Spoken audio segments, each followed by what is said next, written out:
Second time in Saudi Arabia. I'm very, very happy to be back. It's been wonderful. It was wonderful last time. It's been wonderful this time. I think Arab hospitality and Saudi hospitality in particular is a cliche, but it's true. It's just entirely true. السلام عليكم ورحمة الله وبركاته. مساكم الله بالخير، صباحكم الله بالخير أينما كنتم. أنا فادي الهذلول، واليوم معاكم بالمرة الثانية على هامش ملتقى الترجمة الدولي في نسخته الخامسة. أول شيء أبدأ بشكر لهيئة الأدب والنشر والترجمة على منحنا هذه الفرصة وهذه المساحة والتكفل بكل الأمور اللي تسهل علينا تسجيل هذه الحلقة. طبعا احنا راح نكون على هامش الملتقى، ناخذ من الخبرات من الزملاء والزميلات الموجودين هنا، نسجل معهم حلقات. اليوم عندنا الزميل نيل سادلر من المملكة المتحدة، صديق جمعتنا يمكن التواصل الاجتماعي، السوشيال ميديا، تويتر وقتها الآن إكس. تعرفنا على بعض، كنا نتابع بعض، كنا نتابع أخبار بعض، وسبحان الله صادفت الفرص أنه لما رحت المملكة المتحدة أكمل دراستي كان يفترض أن نيل يكون المشرف تبعي، ولكن وفقه الله وحصل على فرصة للانتقال لمدينة أخرى، فأنا ما توفقت بأني أكون أحد طلابه. لكن الدكتور نيل أشرف على عدد من الزملاء السعوديين في رسالاتهم البحثية سواء في مرحلة الماجستير والدكتوراه، واختبر عدد منهم، وأيضا مهتم كثير بشأن اللغة العربية والمنطقة سابقا. فأنا اكتشفت أني أتكلم عربي أفضل مني. هنشوف يعني بس. طيب أنت سبق وكنت أو أقمت، كان لك محل إقامة قبل في عمان والأردن صحيح؟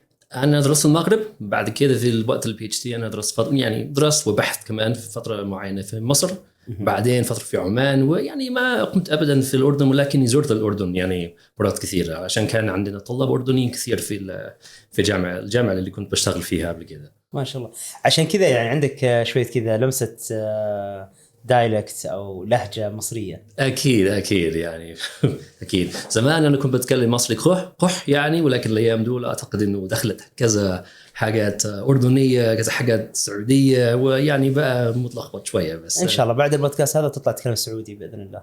ممكن يعني. جربت المندي؟ أكيد أنا بحب المندي. والحنيذ؟ الحنيف لا، لحد دلوقتي لا. خلاص اليوم إن شاء الله. ولكن قرصان نعم، الصليب يعني إيه كمان. خلاص يعني سعودي. جريش باقي بس نشتغل على اللهجة وإن شاء الله الأمور طيبة. إيه. بإذن تعالى. فالحلقة راح تتحول من الآن للغة الإنجليزية لتسهيل الحديث مع الصديق نيل، فأتمنى لكم متابعة شيقة، وإن شاء الله راح نحاول نضيف السبتايتلز أو الترجمة تحت الفيديو، أو حتى نستخدم خاصية الدبلجة الموجودة في اليوتيوب. So, Mr. Neil, I think you've spent many years studying how language shapes the way we communicate and connect. And also, I think you're quite interested in media, and I think some of your work touches on technology. So we want to know more, or the audience want to know more on what you're actually doing and why you're interested in Arabic language in general. Why am I interested in Arabic? I don't know. I've been doing it for a very long time now. I think it's become a part of who I am.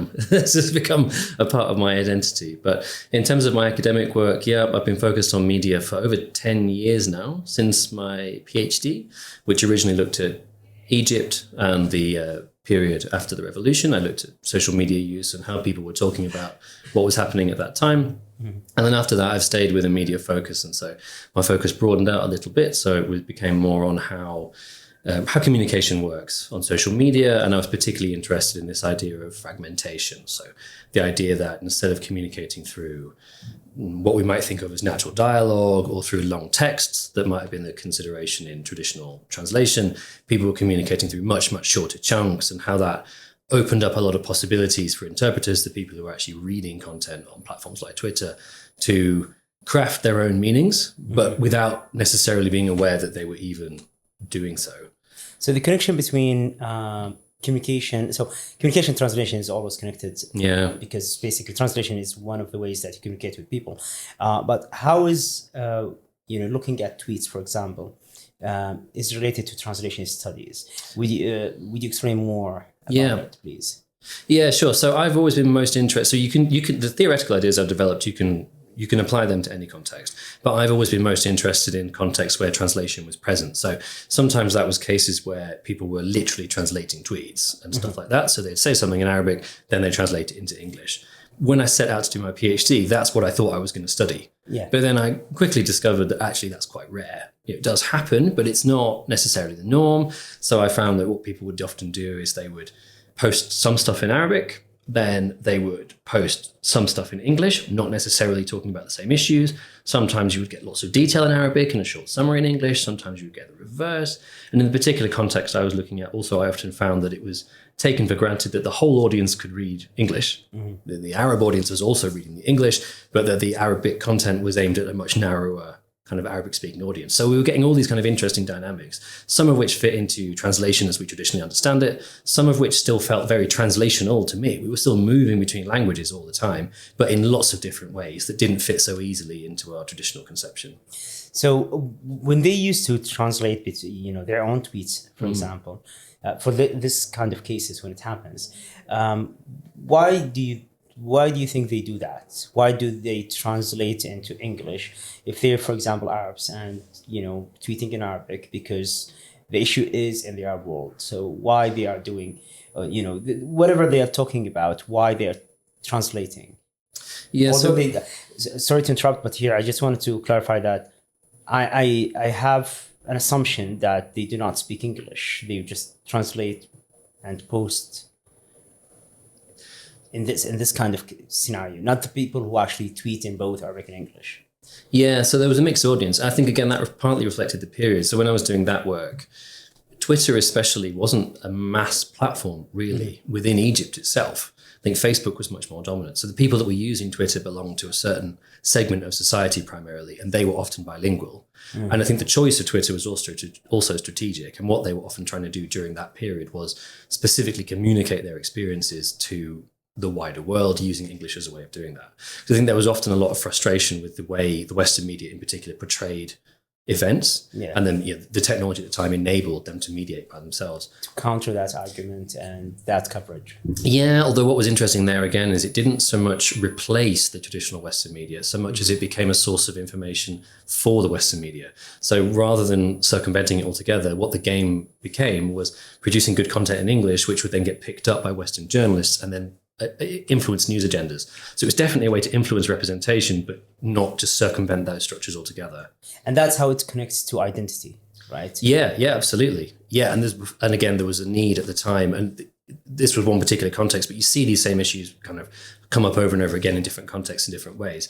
But there was just a need to adopt a particular kind of performance of identity that was authentic, but not too threatening to Western audiences. So again, that you saw some people were very skillful at navigating that challenge. That's great. And are you still working on the same stuff, or you moved to looking at other platforms or other audiences? I mean, that was one situation, one case study. But what are you doing right now? Yeah, so it's many of the same conceptual concerns, but I'm involved in a project looking at misinformation and disinformation. So it's particularly concerned with the spread of concerning information, partially on the internet, not just on the internet, through the traditional media as well. So we're not looking at Twitter at all because doesn't seem that important a platform for the particular context that we're interested in. So we're looking more at Telegram has become a really important channel. And so we're looking at a mixture of unintentional misinformation being spread, just when people in good faith spread content that maybe isn't terribly factually accurate, and also sometimes where there's deliberate attempts to mislead via social media, and also again sometimes by the traditional media as well. Great. Well, we wish you all the best in your current project and future projects. I want to move more to talk about what's happening right now in the world. I think everyone's talking about AI, and I've heard a lot of the people who are using AI are going to succeed, and the people who do not use AI will fail. That kind of argument. But I want to dig a little bit deeper, and I want to talk more about what's going to happen to identity and language within this new era, in your opinion, where AI sounds like it's dominating a lot of things. And I'm a true believer that AI is actually going to replace people, which is normal, just like the computer, just like the internet. And it will create a lot of different realities for people and different job categories and so on. And I don't want to really relate it to, the field of translation interpretation. I just want to know, what's going to happen to our identity? What's going to happen to languages if everyone rely on a supercomputer in their pocket that is able to translate and work between all languages, but it doesn't really have an identity? Well, that's a big question, Fahad. I know, but yeah, I mean, how do you think about it in the future? How do you see your kids' future in terms of identity? What's she gonna do? I think I think it'll have many implications. I guess the number one thing is we don't really know how it's going to spin out. The idea of whether AI engines have an identity is also a curious one, because in a certain extent they take on the identities of those who make them, and also they kind of pick up identities through the data that they consume as well, right? So they're not kind of completely, they don't have an identity themselves, but they certainly absorb from they imitate, and they're shaped by the identities of those around them. So that's one interesting thing. The other, I think, is language has always existed outside of any individual. Right. There's all this stuff from Wittgenstein about how there can be no private language. No one can have a single language, because then it can't be language, right? It has to be shared in order for it to function. And it kind of feels like a major extension of that idea. So meaning production, meaning circulation has never been within the control of an individual. But this is a very different way of engaging with those pre-existing established public meanings. Whether it's actually less control of the individual, I don't know if it necessarily is. And then the other big thing is, on the one hand, it's kind of AI is already enabled, as you say, it enables communication across languages. It's also been enormously effective within languages. That many, particularly with written language, many people don't feel that comfortable with written language, and it's enabled them to write far more effectively than they could before. You could argue that comes at a cost of homogenization, that we all kind of recognize what AI text looks like. But we can also say, well, if you look at academic writing, okay, I have perhaps a distinctive identity to some extent, but my academic writing looks an awful lot like someone else's academic writing. Yes. We've learned to replicate certain patterns. So it's not exactly the same, but it's not completely different either from what we were already doing before to a significant degree. Okay, so that's interesting on the, let's say on multiple layers, but what's going to happen when we have people who are going to be born in a world that has everything, for them ready? For example, the AI will do the languages and will do the translation, will do the communication, and will do a lot of things. What's going to happen to our identities that usually is shaped by our experiences, and it's much more influenced by our experiences around the world, I would say, and travels, learning languages and cultures. Do you have any fear about the AI and identity intersection specifically in the future? I mean, just relying or overly relying on AI, do you think it's gonna happen? Do you think it's gonna influence our identity, personal identity? I'm sure it will. I wouldn't say I'm that. I think it's too early to be very worried about the level of identity as such, because I think, again, technology has always been with us. We've always been massively shaped by the technologies around us that we use, and that shape, the way we live our lives is completely determined by the technologies that build roads and cars and the infrastructure of the internet and the communication possibilities that affords. And that means that our identities, our modes of existence are profoundly altered by those. So I think that will extend a very long-standing process, again, in ways that we've seen this again with the history of technology. No one ever really knows what the implications will be until after the fact. It'll be 10, 20 years from now, I think, that we'll really start to understand what's really happening. I slightly worry about skills, because I think, again, this also mirrors patterns we've seen in the past. Sometimes technologies just make skills obsolete. I always think of the example of typists here, where you used to have these armies of people whose sole job was to type things up on typewriters. So people wrote them by hand, and then typists took them up. We just don't need typists at all anymore. But that was never really an artisanal mechanical task. I always think of other cases like in manufacturing, where mass manufacturing has been enormously successful. It's made our lives immensely better, but it hasn't eradicated the artisan. It's kind of elevated the role of the artisan as well. So I hope that in the case of translation and language more broadly, we might see something similar, where lots of low value, relatively straightforward work that actually was quite difficult for many people can just be automated away, but that there is that space remaining for the artisanal and the really highly skilled, because I think, one, that's people's livelihoods, but also I think otherwise we would greatly impoverish just kind of language and life and the world in which we live. Exactly. I always give an example about, when people say, well, when they panic about AI and so on, from the field, I say, do you know how movies used to be subtitles before? Yeah, exactly. At least here they will fly the translator from Egypt to Lebanon, where there's the studios, and he will stay there, or she will just watch the movie, and just watching the movie and translating, and somebody will be typing their translation, Right. and somebody like in the montage studio will actually print those, or let's say they will burn these subtitles on the film, because it used to be a physical film. Yeah. And then all of that's a whole industry now, a whole ecosystem. Now, as an interpreter or translator, when you receive a subtitling job, you are required to receive a video and return a video.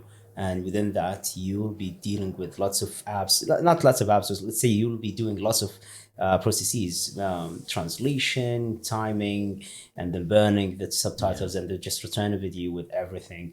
Sometimes they will ask for technical files. So I think something like that will definitely happen in every field. But I think in translation, at least in interpreting, I have an opinion about what's going to happen in the future in terms of how AI is going to, reduce the work of the common interpreters' work, but also will allow a lot of people to be even highly paid, or even getting higher amounts, because they will be so specific and so express in just one or two things that can make them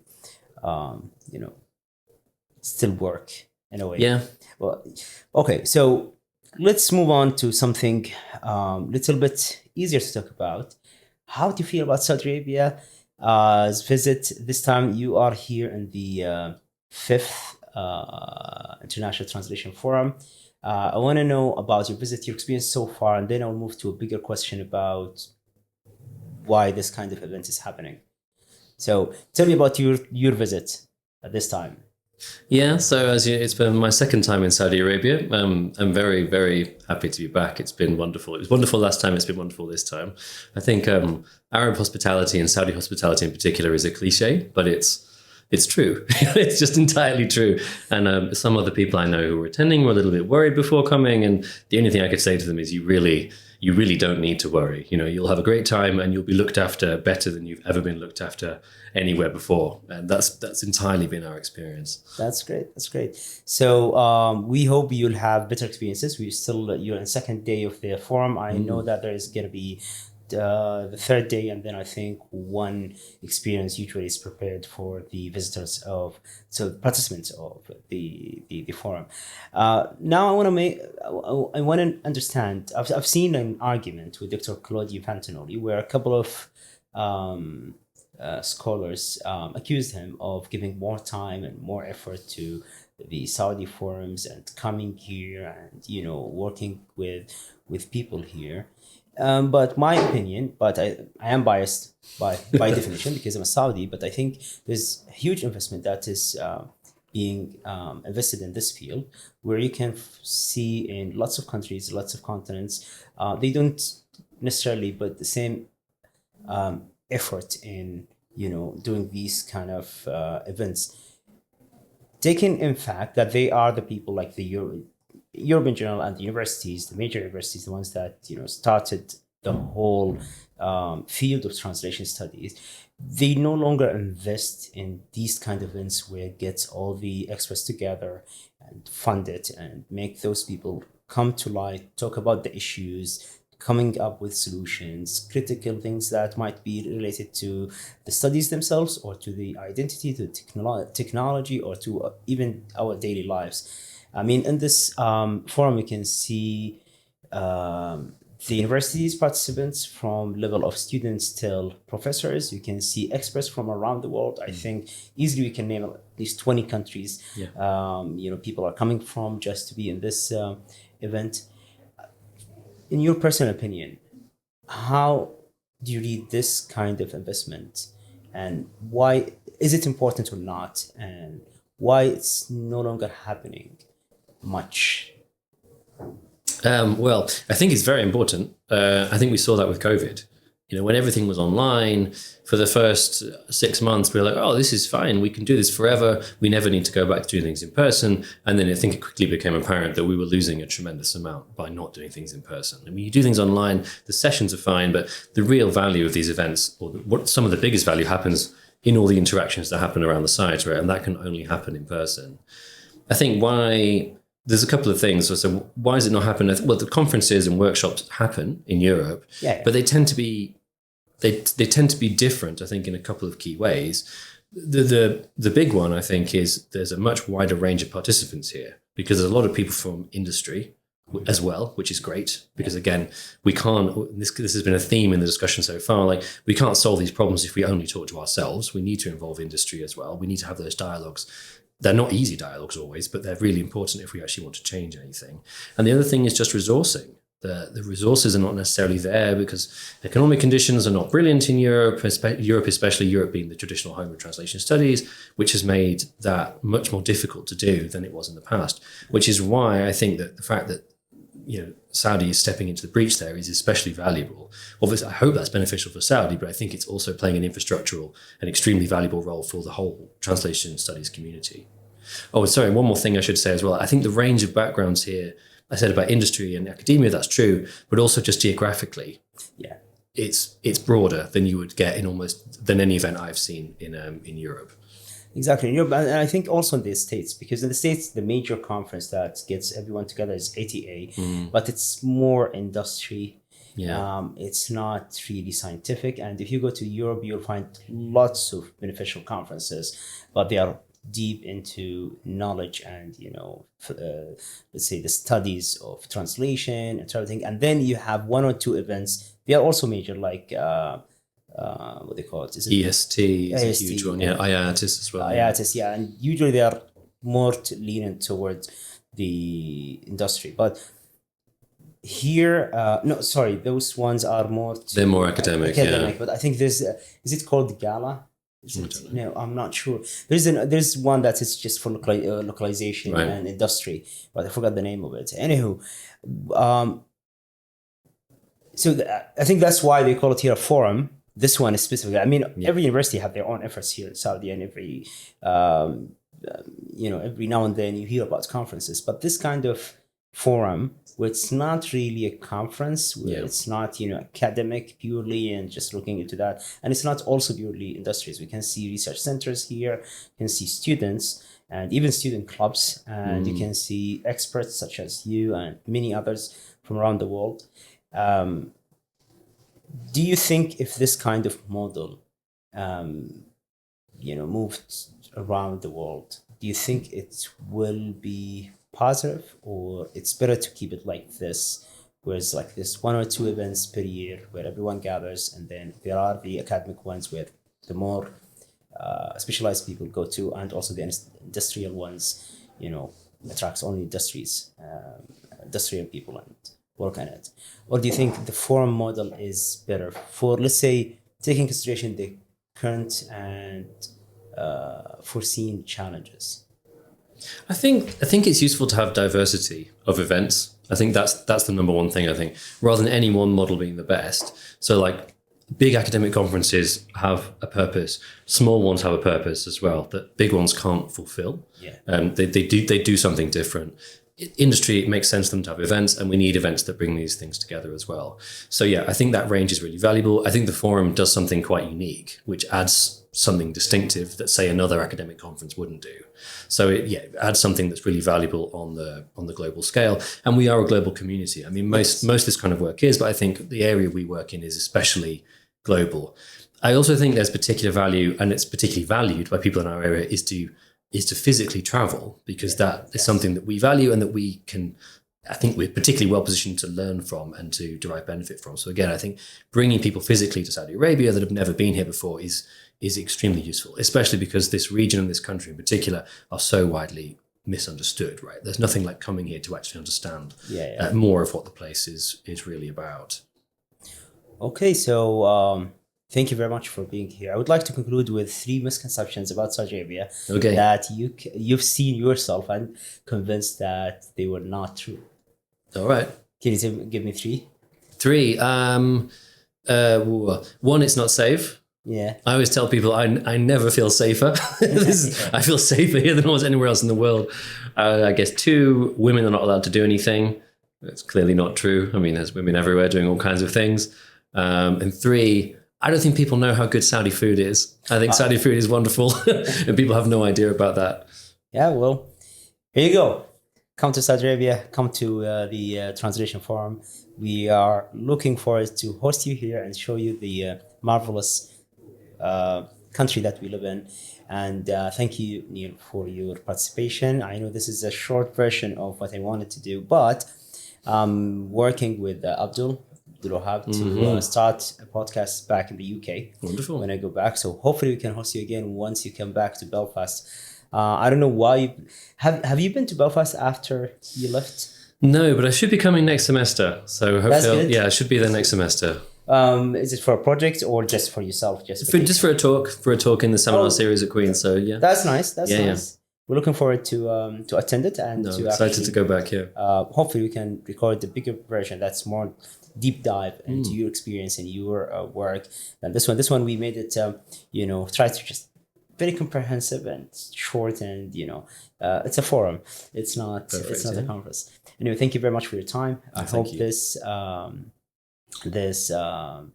recording showcases your work, and also whatever we are doing right here. And good luck, by the way, in your session. I think you'll be a speaker on the stage next, and then you have a workshop, I guess, right? Yeah, 2 sessions for the workshop as well. So we've got the panel discussion today, and then workshop 1, and then workshop 2 is tomorrow. So it'd be great. What are they about?